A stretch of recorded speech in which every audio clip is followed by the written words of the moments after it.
Okay, so I'm going to get started with exercise 223, which you remember from last class I just deferred to today. So the numbers get off slightly, but that's okay.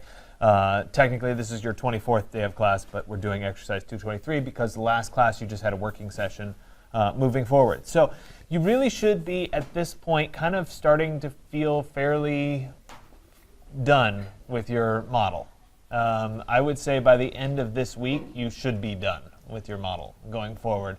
Next class, we're going to start exploring sections and cutting open your model, and I'm going to show you how to do that in Rhino. So we'll do 3D section renderings, and then going into next week, we'll start getting our line drawings from Rhino. And that's an important skill to have. It's an important thing to practice, but it works a whole lot better if your model's pretty much done. So that's a good thing. Finish up your model this weekend. Then we can work through the line drawings, which is good, and it also frees you up for all the 220 and 221 work that you're otherwise doing. So you're done with the design village. You'll finish this model up this weekend, and then you can, be concentrating on that and just come in and we'll do the line drawings together as we go forward. Remember, everything this semester is due on Monday the 20th of May, which is like 4 weeks away from today. So we're finishing up. You also do on the 22nd, which is Wednesday, you do have to show up here and check in with me. That's it. So everything's done in class. You've turned everything in. It's all done on Monday. You just have to show up and like sign off that you were here. Yeah. I am going to bring donuts that Monday. The donuts are going to be on Monday. Okay, so Monday's officially, it's one of those really ridiculous things, the way they have set up final schedule. But I'm pushing it on Monday because I want you to be done with mine so you can concentrate on everything else. And it's not like everybody else where you get the finals on Wednesday and Thursday of finals week, which makes no sense to me. So we're going to do everything due on Monday. You'll have your donuts on Monday. You'll do the evaluation on Monday. But technically, because of the way the semester works, I have to verify. You have to have contact hours with me. And in order to achieve that, we have to have class on Wednesday. So all I'm asking is you come in, you check in with me. Hey, how's it going? And then you can go work on whatever other final studying stuff you have to do. And that'll be the last little bit of the class. Other than that, everything else should be done and turned in. Okay? So today, we're working on the exercise 223. And essentially what we're doing is we're taking our night rendering that should have been fairly well set up for the interior, and we're flipping ourselves outside, and we're doing the night rendering for the exterior, which is the fourth of the renders that you need to have. There's not that much to it. A lot of this file is already set up. I went ahead and opened my master site file, and if I did my view way back when I did the exterior day render, I should be able to just go back to my view and switch to the exterior night render view, whatever view that might be. So I had two views. I had this view and I had that view as my two choices. Like I said, it's up to you to pick your view. If you want to pick a different view, that's okay too. But when we start looking at this exterior night rendering, we want to think about, are there any other places where lights belong? And so, sure, we have all our interior lights, and that's good. And the interior lights are going to spill out onto, in this case, my patios and whatever, which is a good thing. That's going to give us a good little bit of look. But sometimes we want exterior light fixtures as well. And for your assignment 204, I asked you to do an exterior light fixture. Now's your opportunity to kind of think through how that's going to fit in. I'm going to spend less time today working on designing a light fixture and putting that light fixture in, and talking more instead just about general lighting ideas and where you might want to put your lights, etc. So remember, the lights that you install, the V-Ray light, should always be in your master site file. So I am in my master site file, and now would be my opportunity to install some of those lights. So as I start to look at my building here, I have a few different options for where lights might show up. I could, for example, install some uplights pointing from these posts up at my building to kind of illuminate the building. That would be fine. I could come out into the landscape somewhere and put some lights that would shine up on my building. Not that that's not a little maybe aggressive in terms of its lighting, like, look at my house on the side of the hill, but yeah, whatever. The other option would be some kind of soft downlighting, or maybe I want to wash a wall with some light, some kind of a soft light as if there was a light that was tucked up under that ledge. So I'm going to go through and show you those options here. I'm going to work with the same lights that we've been working with. I do, however, have to load up the V-Ray toolbar. So I'm going to go to Tools and then Toolbar Layout. I'll go to File and then Open. And under my resources here, there's my V-Ray toolbar. And we'll get that loaded up there. Perfect. And I'll start with just the spotlight. So I'm going to do, from the exterior, I'm going to do some spotlights here. And as I start to set this up, I'll snap to, let me turn on my object snap. I'm going to turn on end, mid, and perpendicular. And I'm going to snap right to kind of this post here. And I'll use the same general proportions that I've been using. So it's a 2:1, so my diameter would be 2 feet. And my length here, my end of cone would be at 1 foot. If I'm having trouble getting it into its correct view, remember I can hold down Shift to keep it in a line. And there it is. This should probably go on its own layer, and I should confirm that it is working. Yes, it is. That's good. Let me stick it on its own layer. I'll do a layer for exterior lights. And let's do a sublayer for spotlights. There we go. Let me change this object layer. There it is. And I'm going to move it. I think it's a little bit easier to move it using my other views. So first one here, I'm going to move it over about like that. Second view here, I'm going to move it down just a little bit. So we'll go to Move. And we'll move it down just a little bit, maybe like that. Last thing I need to do is kind of rotate it up into position. So I could use the front view, or I could use the right side view. That might be even easier. So let me go to Set View. And let's go right. There it is. And we could just use a regular rotate here instead of a rotate 3D. Turn on my point snap so I can get to the end. And I'm going to rotate this up to be pointing at the building itself. I'm not quite sure what the angle should be just yet. I'm going to do it and then try it and see what it looks like. So there's my spotlight. I will go to my properties here. I'm going to adjust the settings. We've done this many, many times so far. So 255, 214, and 170 gives me the color value. My units are going to be in watts. There's my radiant power. And we'll set it maybe 60. I may have to up that a little bit. My decay is inverse square. The rest of the settings are all fine. So at this point, I'll go back to my render 1 view. There it is. And I'm also going to turn off my grass because I don't want that confusing what I'm rendering for right now. I may turn it back on, but I can do my test without it.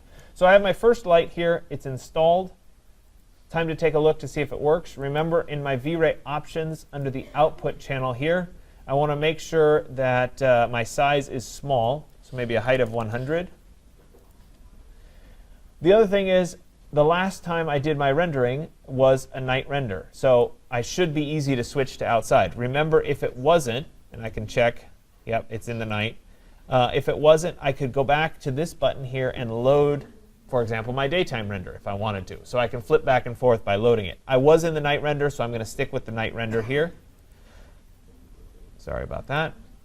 All right, so now it's time to do that first test. I'll go ahead and click on the render button here.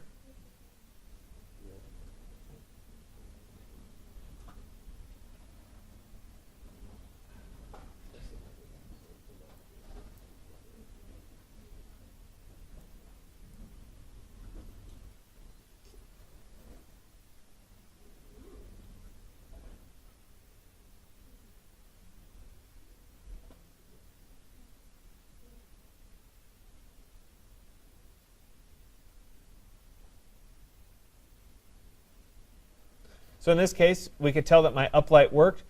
My light is spilling out of the windows here onto the patio. That's good. My uplight worked. We've got a little spotlight up on the building. OK, seems pretty good. Since that's working, I can go ahead and take this uplight and I could copy it to the other posts along here. Maybe I want, there's one, maybe I'll skip and put another one right there. And maybe I'll have 2. And that's it. I could do more.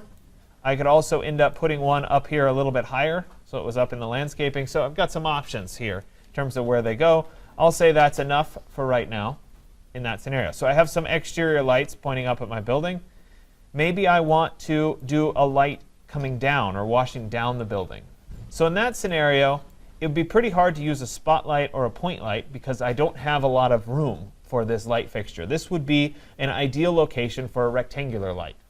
And that's what I'm going to use. The problem with a rectangular light, as I've said before, is that it's hard to give you a formulaic, like, oh, well, it should be this wattage. It's a lot of trial and error to kind of guess what's right, because it's dependent on how large the rectangular light is as to how bright it's going to be. So I'm going to go ahead and click on the rectangular light button right here. Rectangular light corner, I'm going to pick that outermost corner.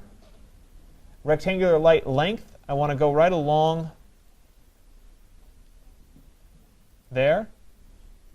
And then my rectangular light width, I'm going to snap to right there. So I now have the rectangular light. You can see it by that little arrow that's pointing there. I should put it on its own rectangular light layer. So let me go. Let me right click and say change object layer. Now it's on its own layer. Same rules apply for this light in that they can't be coplanar with an object. So I really need to move it down just a bit. And I should probably move it out just a little bit, maybe about like that. Let's look at the settings for this rectangular light. So I'll go into my properties. I'll go to light, color first, 255, 214, and 170. There we go. My intensity, I'm going to guess here at about 90. I don't know. I'm going to have to play around with that. My units are going to be in radiant power or watts. I'm going to turn this light invisible by checking the box here. That's just the light source itself. And the rest of these are all fine. I have numbers in the sampling values, so it's a good bulb. So we can go ahead and give this one a test render. So same rules apply here. I've cut the size way down in my output settings, so I can get just a sense of, is it too bright, is it too dark? And I'll go ahead and I'll render this again.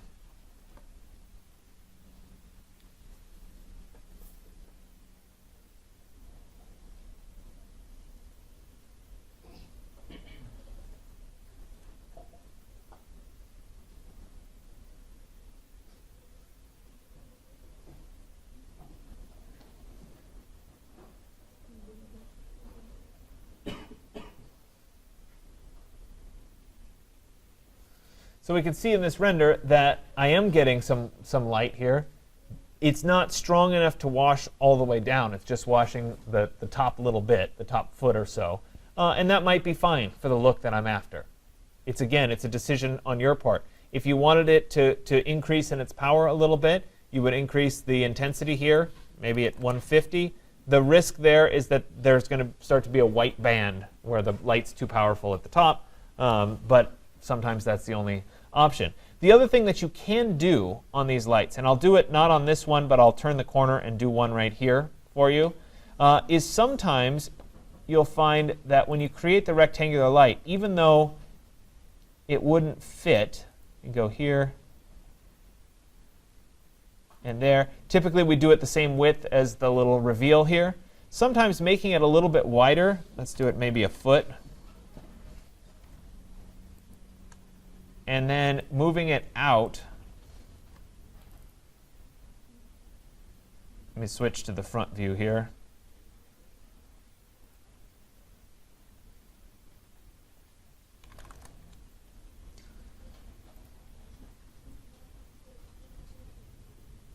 I just moved it out there. It's much bigger and deeper than you would expect, but sometimes that'll give you more wash. Even though you can't see the light, it'll give you more wash. So sometimes that effect can work. So let's do the settings on this one, 255, 214, 170. Oops.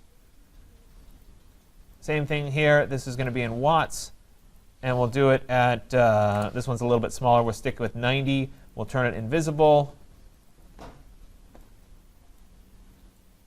And we can take a look. So I'm going to position this so I can see both side by side and kind of take a look here. I'll go ahead and open the render window.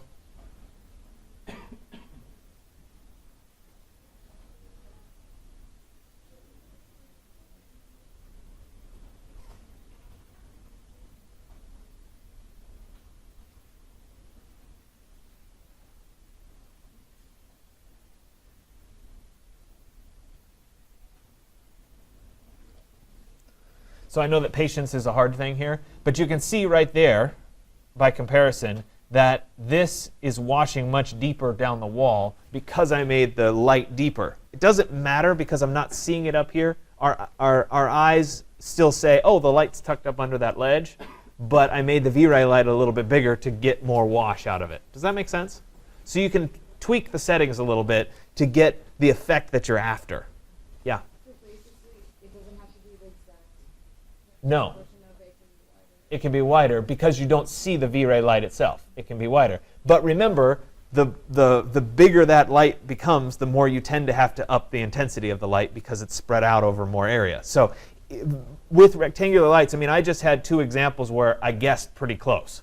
And again, I've been doing this one for a while, so I kind of know about where I should be. But for you guys, you may find that, oh, you know what, I need to change that a lot to get the look that I'm after.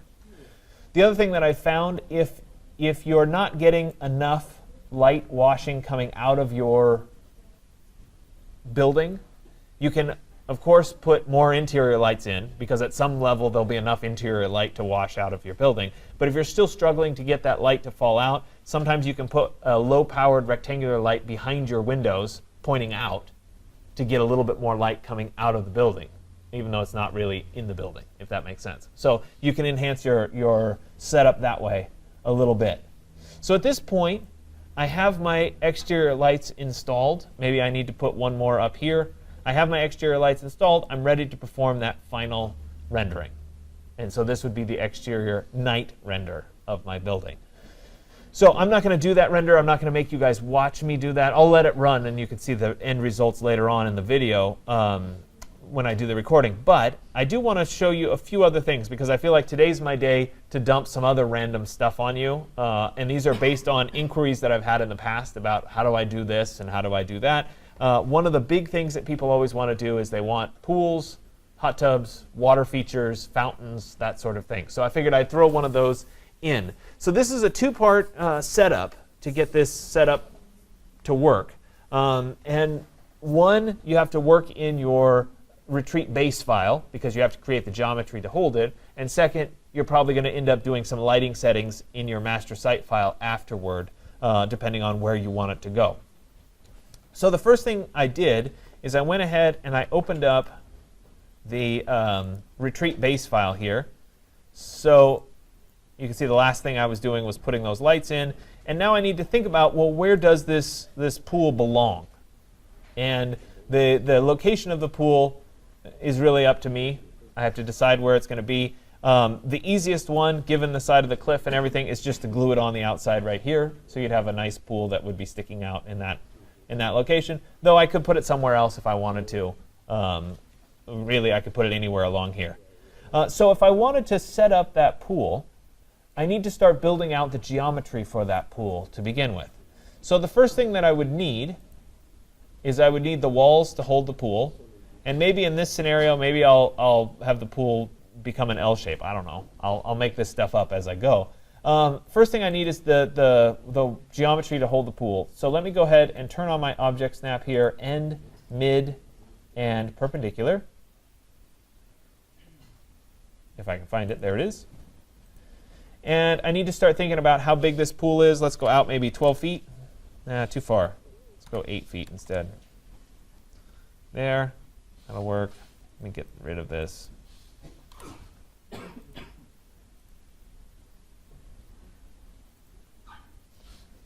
about 9 feet? There we go. And we'll come across.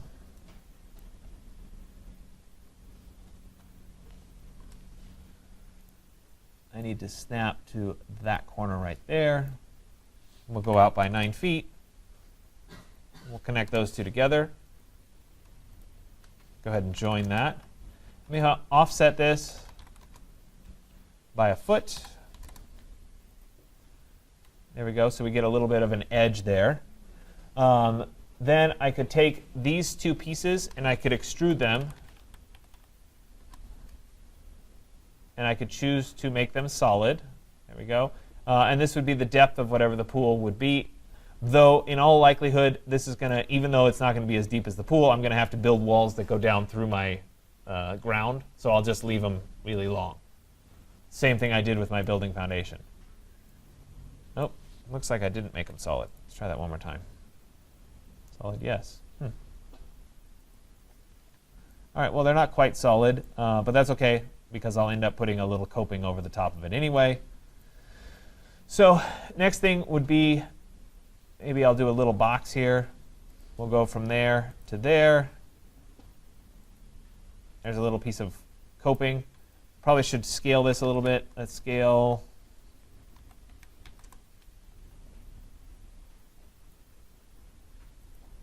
Let's see, that was maybe 16. Let's try 18 inches. Too far. 16 inches. There we go. I'm just looking for a little bit of an overhang on both sides. All right, so same thing. We'll add a little box here. All right, let's scale 1D. Go 14 inches. 16 inches that way. And this one here should match that side, so I should be able to just copy it.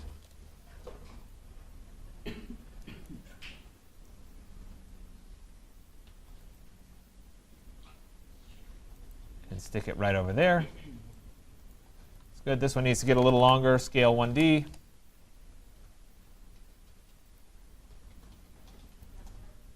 And we'll pull it out there, maybe like that. So these overlap a little bit, so I'm going to save myself some headache by selecting those pieces, and then I'll use my Boolean union here to join them all together into one, which will help with my texture mapping and not have collisions and that sort of thing. So I have my coping up top. That's good. These pieces of, if I'm going to gain access to my pool, those probably have to go away. So I could take those, and I'm just going to hide them for right now, but I could delete them altogether. And then you can see that I'm starting to get myself set up for this particular pool. Next piece of this would be to create the bottom of the pool. And I have two options here. One, I can just stick with a flat bottom with sharp corners. Sometimes that results in weird shadows. Sometimes it works out okay. The other option would be to draw two profile curves that represent what the pool profile would be. Let me show you the option with the pool profile just so you can see it done. So I'm going to work here in the side view.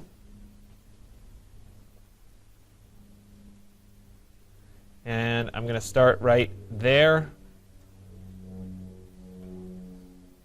And actually, it might be easier if I reset my C-plane and did this three-dimensionally so you guys could see it a little bit better.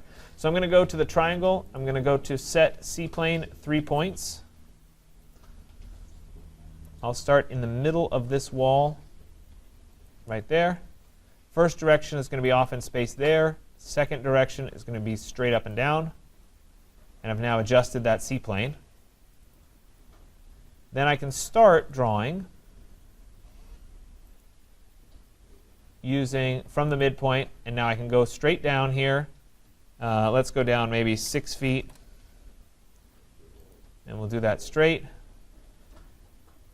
And let me go down another 3 inches to hopefully keep that more in position. There we go.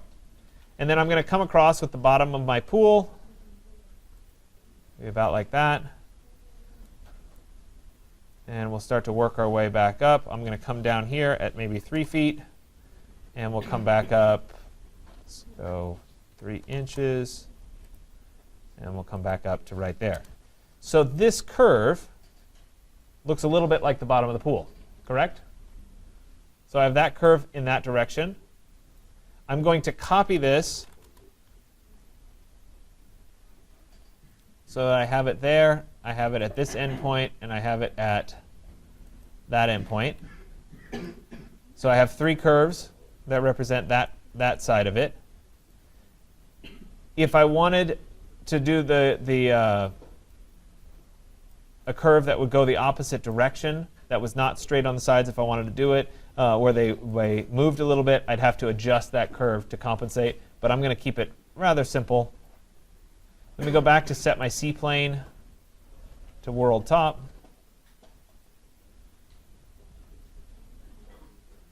And then let me use my curve interpolate points, and we'll come down to snap to the midpoint there. We'll come across, and we'll come back up to maybe there. That might need a little bit of adjustment because of how much it's bowing out. So I could turn my edit points on. There they are, and I could move these guys and adjust them a bit more like that. We'll see if it'll still do it for me.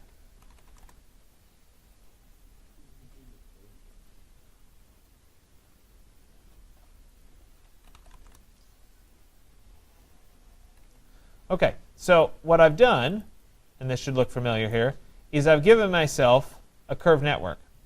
So I have 1, 2, 3, and 4. Network surface, unable to sort curves, of course not. Let's try those 3. That one in the second direction. Nope, still doesn't like me.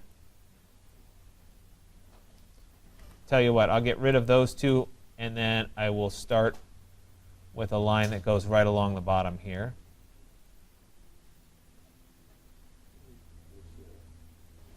There's 1.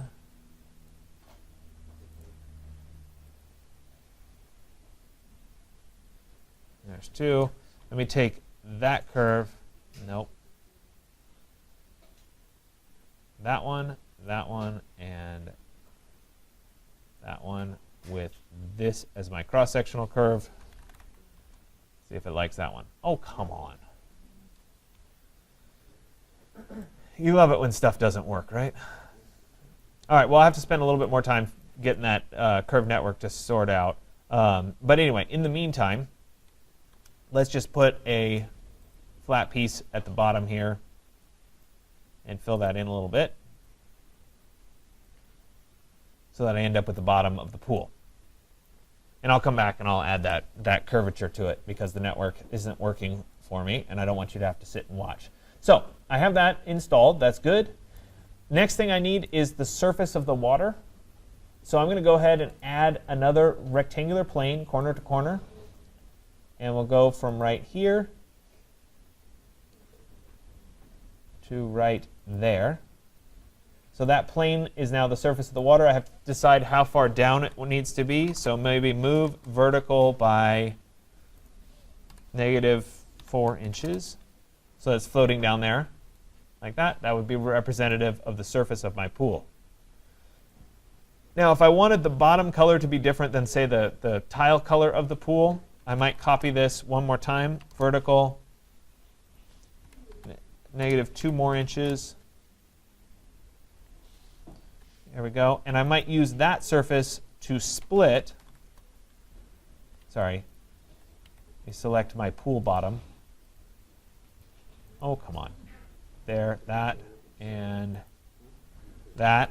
I'll split it with this surface.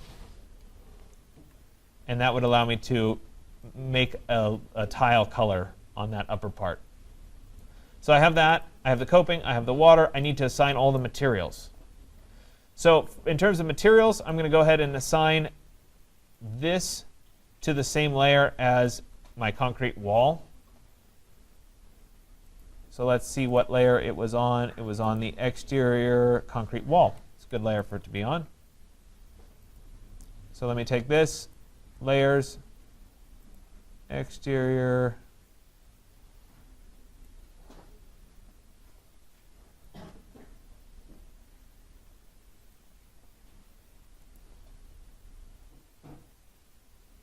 object layer.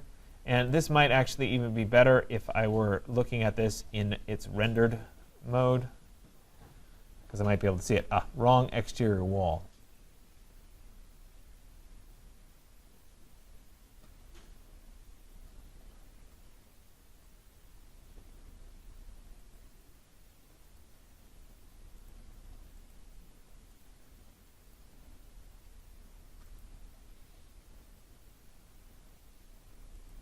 There. Change object layer. Now I want this wall here to match that wall in terms of texture mapping. So I'll take this wall and change the texture mapping. We'll go to my properties, we'll go to texture mapping. I'm going to match mapping to that surface so that the mapping stays continuous around it. This one I need to match to this layer. So that is on the roof cap layer. So I'll take this and I'll move it onto the roof cap layer. There it is, change object layer.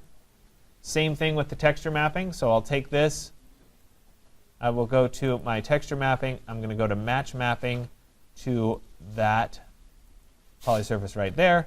And you see how I'm quickly matching that. Okay, a few other things. One, the interior surface. Let me hide the water for just a second. There we go. That can go away. There we go. I'm on the interior surface. I need some kind of an interior surface material to be applied to this. I think for our purposes, it would probably work nicely if it was some kind of just a grayish material. So I'm going to go into my V-Ray material library. I'll go to V-Ray material editors, and I could apply just a basic concrete, not that one.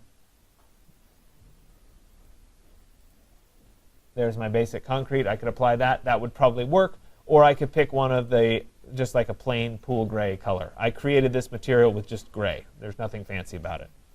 Let me go ahead and right click and say apply material to selection, because I'm not sure what layer those were on.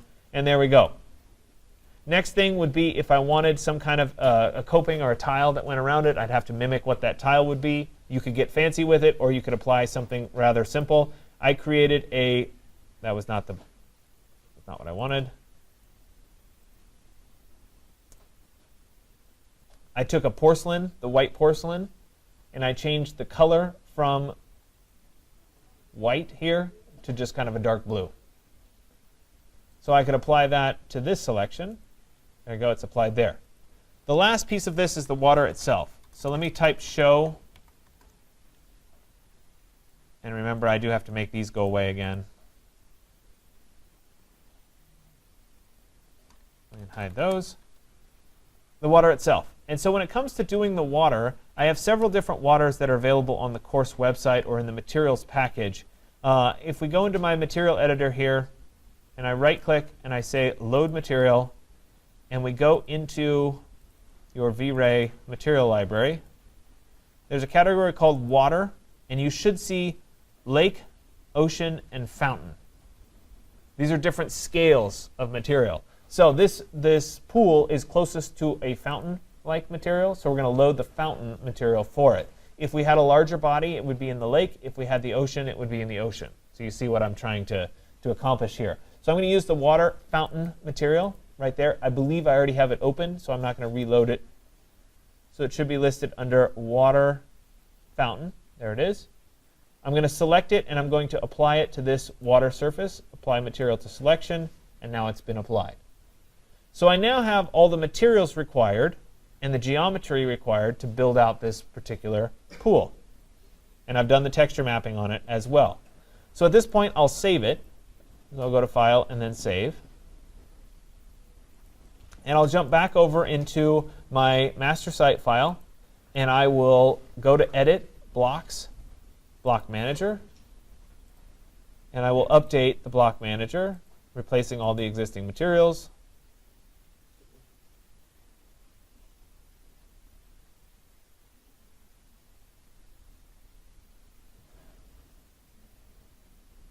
We have to give it a little bit of time to do this update.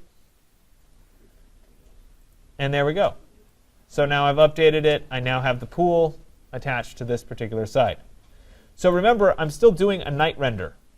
And I can tell you right now that rectangular light became irrelevant because it's in the wrong spot. So let me go ahead and move this one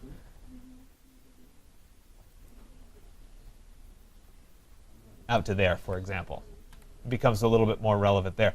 In all likelihood, I should recreate and do a new light that went all the way along the front. But you guys don't have to watch me do that. So that's great. I have this pool in here, but it's not really going to show up. Typically, if you're in a pool at night, you would turn a light on in the pool. So here's our opportunity to do one more rectangular light. So in this scenario, I'm going to go ahead and pick the rectangular light, and I'll make it the size of the water.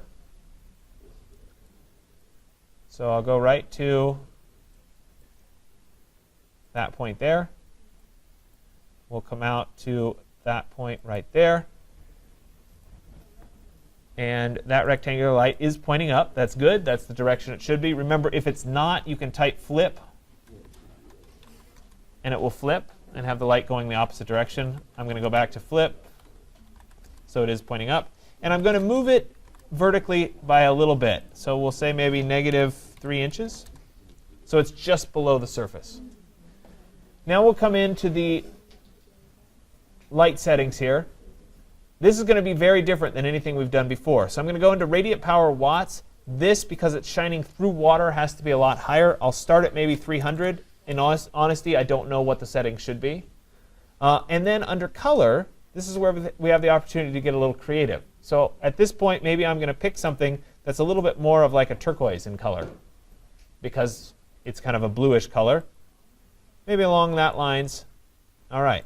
Now it's time to do that test to see if this is going to turn out. So we'll get our view set up there a little bit better, maybe about like that. And again, it's still set as small so that we can do a test render and see what happens.